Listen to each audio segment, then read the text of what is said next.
Dhaka two চট্টগ্রামের 5 ঘন্টার সেই লম্বা পথ নাকি যাওয়া যাবে মাত্র 3 থেকে 3.5 ঘন্টায়। দেশের অন্যতম ব্যস্ত রুট ঢাকা থেকে চট্টগ্রাম। এই পথ ট্রেনে যেখানে সময় লাগতো 5 থেকে 6 ঘন্টা, সেখানে তা কমে আসতে পারে মাত্র 3 থেকে 3.5 ঘন্টায়। নতুন করে আলোচনায় এসেছে বহুদিনের পরিকল্পিত ঢাকা কুমিল্লা কর্ড লাইন প্রকল্প।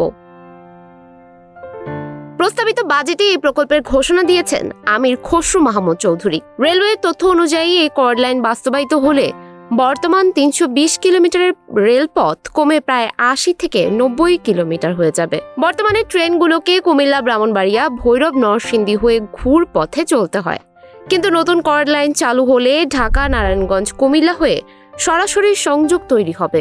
এতে শুধু যাত্রীদের সময় বাঁচবে না, বরং পণ্য পরিবহনেও আসবে গতি।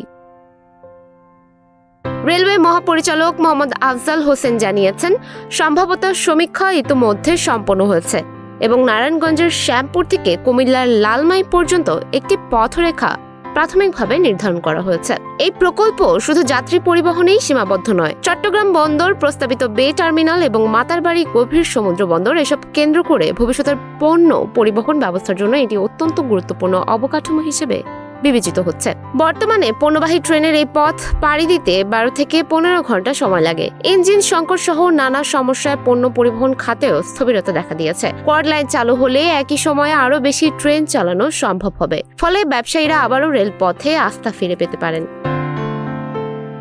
সুমায়া হক তন্নি, নিউজ ফ্ল্যাশ 71।